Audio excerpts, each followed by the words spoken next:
Satu kali ada seorang guru sekolah dasar, dia tengah mengajar para murid-muridnya. Kemudian dia mengajukan satu pertanyaan kepada anak-anak muridnya. Anak-anak, menurut kalian, siapa Tuhan itu? Lalu satu demi satu, anak-anak murid itu menjawab pertanyaan ibu guru ini tentang siapa Tuhan, sesuai dengan gambaran yang mereka punya masing-masing. Seorang anak yang ayahnya seorang hakim, dia berkata, Tuhan itu seperti hakim, Bu. Karena satu hari dia akan menghakimi seluruh umat manusia. Anak yang lain yang ayahnya seorang dokter, dia berkata, Tuhan itu seperti dokter, Bu. Karena dia sanggup menyembuhkan segala sakit penyakit. Anak yang lain yang ayahnya seorang konglomerat, dia berkata, Tuhan itu seperti konglomerat, Bu.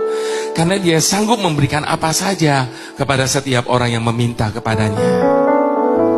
Demikian satu demi satu, anak-anak murid itu menjawab pertanyaan ibu guru ini tentang siapa Tuhan, sesuai dengan gambaran yang mereka punya tentang ayah mereka masing-masing.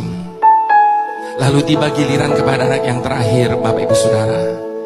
Namun sayangnya anak ini tidak hidup seberuntung teman-teman yang lain, karena dia hidup dalam keadaan yang sangat amat sederhana. Dia bahkan tidak berani menjawab pertanyaan ibu gurunya. Dia cuma bisa tundukkan kepalanya.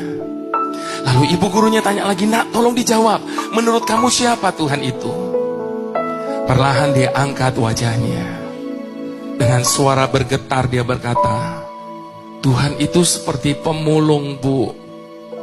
Serempak satu kelas menjadi riuh oleh karena jawaban dari anak ini. Lalu ibu guru itu tanya lagi, kenapa kamu samakan Tuhan dengan pemulung, nak? Sambil menitikan air mata, anak itu berkata, pemulung memungut sesuatu yang tidak berguna, membersihkannya, dan menjadikannya sesuatu yang berguna. Satu kelas yang tadinya riuh mendadak menjadi hening. Lalu sambil menangis, anak itu berkata, demikian dengan hidup saya, Bu. Ketika ayah saya menemukan saya di pinggir jalan, dia membawa saya pulang ke rumahnya. Dia mengasuh saya, dia mendidik saya, sampai saya bisa sekolah di tempat ini. Saya tidak tahu bagaimana hidup saya hari ini kalau waktu itu ayah saya tidak memungut saya dari jalanan.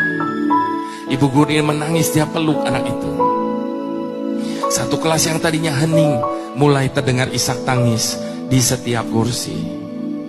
Bapak Ibu Saudara, sebagaimana halnya anak ini, demikian juga dengan hidup saya. Saya tidak tahu bagaimana hidup saya hari ini kalau Tuhan tidak memungut saya. Oleh karena